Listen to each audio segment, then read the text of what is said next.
Johnson CFO and Executive Vice President Joe Wolk is here. Well, this is kind of a big deal. It's a huge amount of revenue that one division brings in, something like 10% of all of J&J's revenue. Tell me what was behind the decision. Yeah, well, Liz, it's a pleasure to be here and an honor as always. The history of Johnson & Johnson, we've been around, as you mentioned, 140 years. And when you're around... charts don't go back that far, by the way. When you're around that long, though, you have to reinvent yourself. And Joaquin Duato, when he took over as CEO, made a very bold statement to say, we're going to make MedTech unit of Johnson & Johnson one of the top MedTech companies in the world. And we positioned our portfolio to be much more higher growth and higher margin businesses. Where Johnson & Johnson thrives is when we are rigorous portfolio managers, when we add businesses and we subtract them when value can be extracted elsewhere. In this case, the orthopedics business is a strong business. It grows roughly 3 to 5%. It's profitable, it's got strong cash flow, but they often go up against competitors who are singularly focused on orthopedics. And that puts them sometimes at a competitive disadvantage. So we think them having the opportunity to focus on orthopedics only, to deploy their capital with that strong free cash flow, whether it be for organic growth or supplemental M&A, will serve that business well going forward. Let me ask you, because we were interested in all of this. We thought, what do the analysts think? So we called up a couple of analysts, and they wanted to know a couple of things. Number one, why not sell this unit instead of going the standalone route? Mm-hmm. We're going to go down the path of a spin-off. And the reason we're starting out that way is because it's the most resource intensive for the organization, but it also likely is the longest in duration in terms of a separation process. That being said, we are open to other avenues if they create value for Johnson & Johnson shareholders, as well as set up that DePuy Synthes business. Would it be a publicly traded standalone company? As a spin-off, it would be. Yes. But there are other avenues. If somebody was interested in a sale, we would certainly entertain those calls. Why that division? Analysts also wanted to know, why not pick the surgery unit, the surgical unit? Yeah. If you look at what the portfolio is shifting to, it's those higher growth platforms. Again, this is a strong business. It's supported by a $50 billion market. Where none of us are getting any younger, unfortunately, and so orthopedics is supported by strong demographics. There's great innovation there to be had, but if you think about knee replacement and hip replacement systems today, they're very, very good. There's not that area where Johnson & Johnson thrives in going after transformational innovation that really elevates the standards of care. Point. I wouldn't say commoditized because it does matter the quality, and then you've got foot and ankle, shoulder, sports injuries are becoming much more prevalent.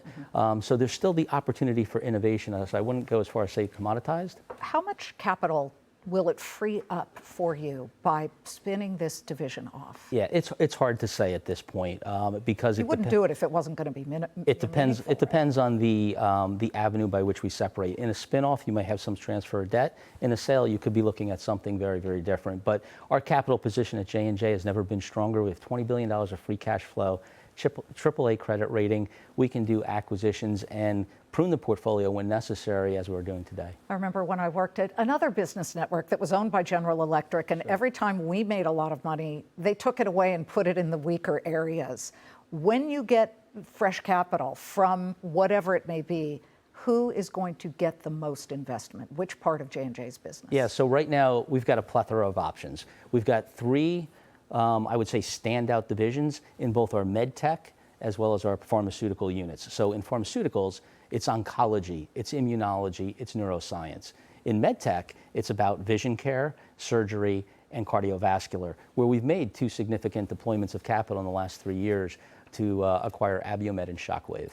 There has been a lot on the news boards since the last time you were here. Among them, the Trump administration, we talked about it, pushing very hard for all the pharmaceutical companies to lower their prices at least closer to what other developed nations pay, because Americans pay so much more.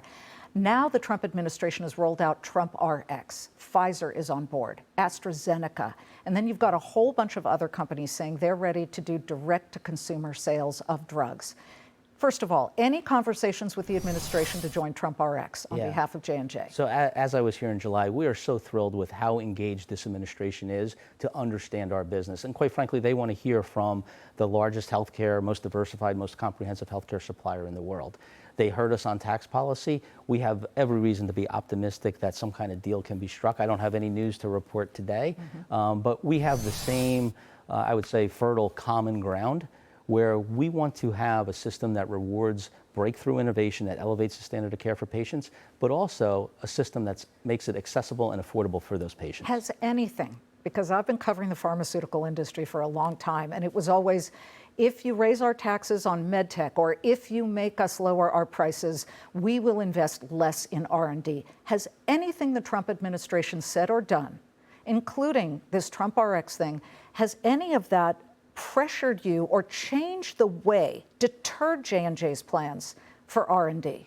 Not at all. You can see in our P&L Okay, then today. why the complaint from everybody about don't do this to us, we won't invest as much in R&D? Yeah, I'm not sure Johnson & Johnson's complaining. What I would say is we were one of the very first companies to commit $55 billion of investment here in the U.S., adding to a number of jobs that will inspire manufacturing. We've already broken ground in North Carolina. We've committed to another $2 billion investment for what Fuji Films has broken ground on, also in North Carolina. There's probably 3 or more facilities over the next couple quarters, Liz, that we'll be announcing from J&J for high-tech, well-paying jobs in medtech and pharmaceuticals. We like that. We also, I know our viewers do, like new developments in drugs. You have the bladder cancer treatment drug in Lexo. How will this move things forward for people who are suffering? I'm so glad you brought that up, Liz, because I think that is really Johnson & Johnson at its finest. And I say that for 3 reasons. First of all, it's going after unmet medical needs. Bladder cancer is one of the most costly diseases. It impacts 1 million people a year. My mom had it. My mom had it. 1 million people a year. And the treatments today, there's been nothing updated in decades, and it's debilitating for the patients. They often lose their bladder, right? We've come up with a novel therapy that requires no anesthesia, can be done with an outpatient procedure, 3-minute procedure to implant the device, 3 minutes to remove it 3 weeks later. 82% response rate for bladder cancer patients. Fantastic. This is great. And it's the combination, the second reason I love it, is it's the combination of our med tech expertise in surgery and catheters, coupled with our pharmaceutical expertise in drug development. And you recently reported new data regarding certain AccuView contact lenses Right. for astigmatisms, people who suffer from both the nearsighted and farsighted. That would be me, but multifocals, they are life-changing, but what's the new development? Yeah, so with astigmatism, the shape of the eyeball, the cornea, the lens, is more like a football rather than a basketball. With presbyopia, with the inability to see either short distances, or what I notice is when I go to a restaurant and the lighting's dim, it's harder to see. That's because as we age, our lens becomes less flexible. So the new AccuView Oasis 1-Day Max for astigmatism will address both of those. The lens can actually alter to the eye in what perception or depth perception you're looking for, to make sure that you can see at all levels, light, dark. It's truly profound. Okay, but it really so you don't builds have upon to the pull leadership. out the iPhone flashlight at the restaurant. You've seen when me in doing it at the restaurants, menu. clearly. I saw you yeah, doing that. there you go. See a lot of people but doing that. it just speaks to the innovation cadence at Johnson & Johnson. So we are the world's market leader in contact lenses.